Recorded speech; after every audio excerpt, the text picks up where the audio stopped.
Bismillahirrahmanirrahim. Assalamualaikum warahmatullahi wabarakatuh.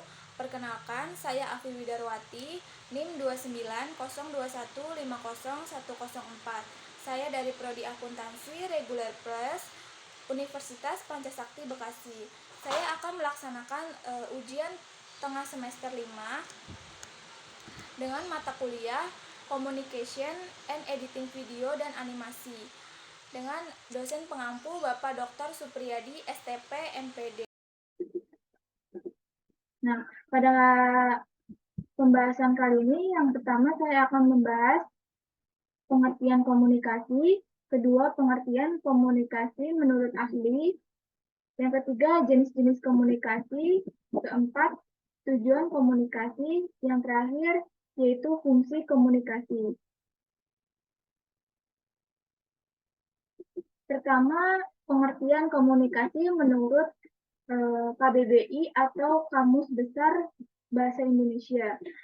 Komunikasi adalah proses pengiriman dan penerimaan pesan untuk membuat pesan yang dimaksud tersebut bisa tersampaikan dan dipahami. Selanjutnya, yaitu pengertian komunikasi menurut para ahli. Yang pertama, menurut Bernard Berelson and Gary G. Steiner, komunikasi adalah suatu proses penyampaian informasi, gagasan, emosi, keahlian, dan lain-lain melalui penggunaan simbol-simbol seperti kata-kata, gambar, angka-angka, dan lain-lain. Yang kedua, menurut Theodore M. Newcomb, yaitu setiap tindakan komunikasi dipandang sebagai suatu transmisi informasi terdiri dari rangsangan yang diskriminatif dari sumber kepada penerima.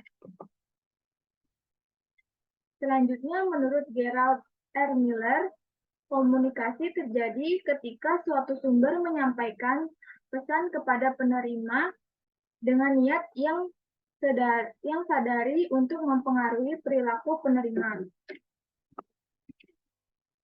Pembahasan selanjutnya yaitu jenis-jenis komunikasi. Nah, yang pertama itu berdasarkan cara penyampaiannya. Ada pertama itu komunikasi lisan.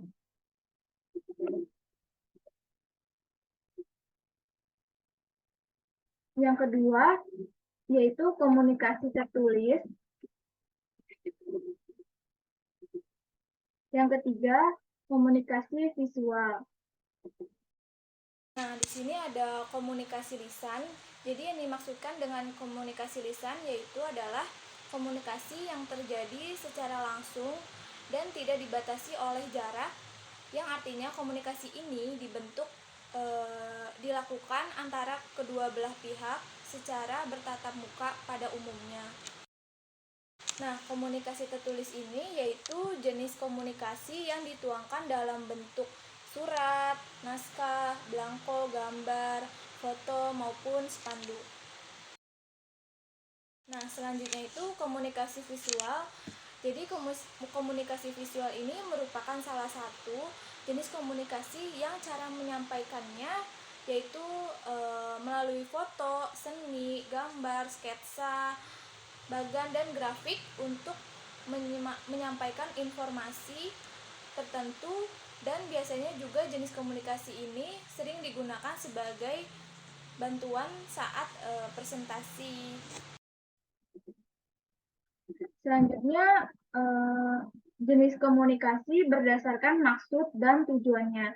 Yang pertama yaitu ada pidato. Jadi pidato ini adalah pengungkapan pikiran dalam bentuk kata-kata yang ditujukan kepada orang banyak. Yang kedua ada ceramah. Ceramah ini hampir sama seperti pidato. Di sini artinya sebuah bentuk interaksi belajar mengajar yang dilakukan melalui penuturan dan penjelasan secara lisan oleh seorang guru terhadap sekelompok anak didiknya. Selanjutnya, komunikasi berdasarkan maksud dan tujuannya. Yang ketiga itu ada wawancara, artinya percakapan dua orang atau lebih yang berlangsung antara narasumber dan pewawancara dengan tujuan mengumpulkan data-data berupa informasi. Yang terakhir yaitu ada instruksi, artinya sebuah arahan atau perintah untuk melakukan sesuatu. Maksud dari instruksi ini yaitu membuat jelas apa yang diharapkan dan bagaimana memprosesnya.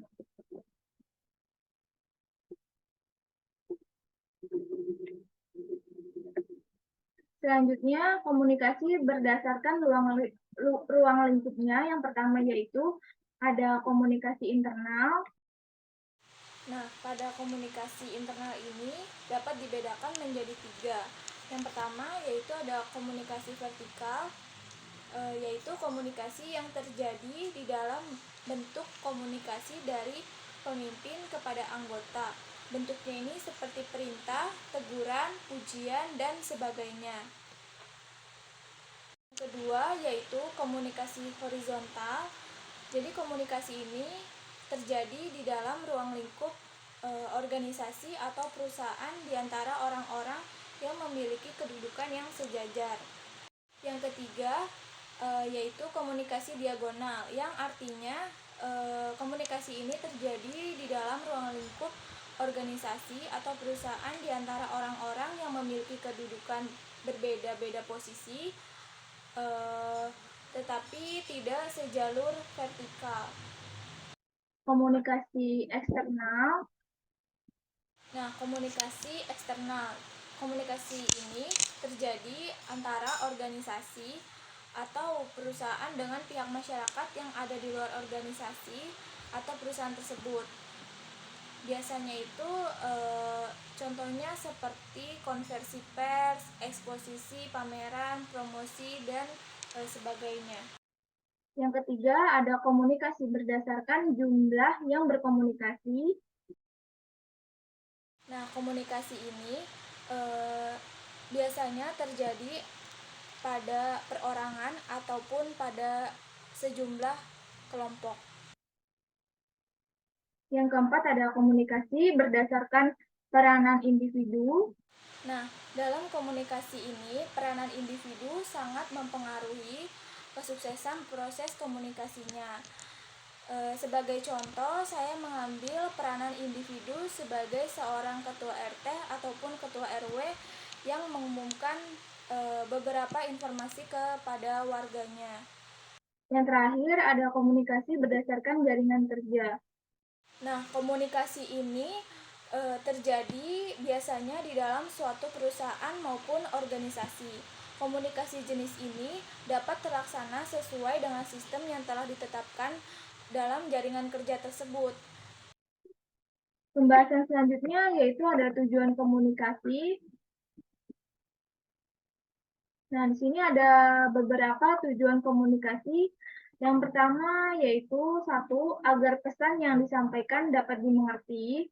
Maksud dari tujuan ini yaitu menciptakan kesepahaman antara pengirim pesan dan penerima pesan. Komunikasi yang efektif memastikan bahwa pesan yang disampaikan dapat dipahami dengan jelas oleh penerimanya.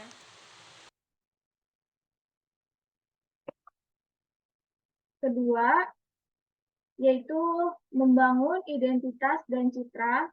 Nah, di sini komunikasi juga berperan dalam membangun identitas dan citra diri atau organisasi. Jadi melalui komunikasi yang tepat, kita dapat mengungkapkan nih nilai-nilai, tujuan, dan kepribadian yang ingin kita sampaikan kepada orang lain.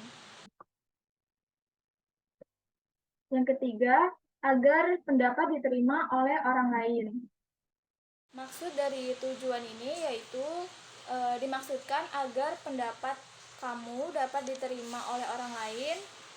Jadi komunikasi secara persuasif seringkali dilakukan untuk menyampaikan gagasan atau ide seseorang pada orang lain yang tujuannya adalah agar ide dan gagasan kita ini dapat diterima oleh orang lain. Pembahasan selanjutnya yaitu ada fungsi komunikasi. Nah, fungsi komunikasi yang pertama yaitu menjadi alat kendali seseorang. Nah, pada hal ini, indera kendali berarti dengan komunikasi, maka perilaku individu dapat dikontrol dengan penyampaian hukum yang harus dipatuhi. Yang kedua, yaitu menjadi suatu alat motivasi untuk seseorang. Komunikasi yang baik dan persuasif dapat menaikkan motivasi seseorang dalam melakukan sesuatu. Contohnya yaitu menyampaikan informasi yang baik kepada kerabat ataupun keluarga.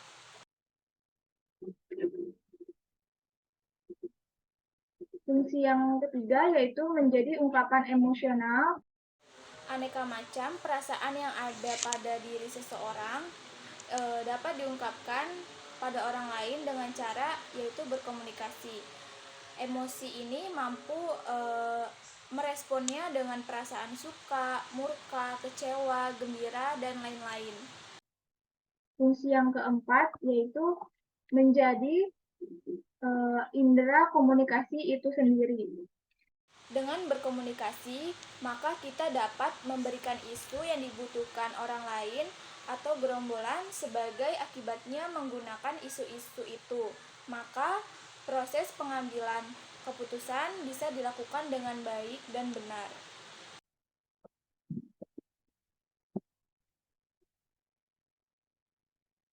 Baik, cukup sekian materi yang saya sampaikan. Kurang lebihnya saya mohon maaf. Terima kasih. Wassalamualaikum warahmatullahi wabarakatuh.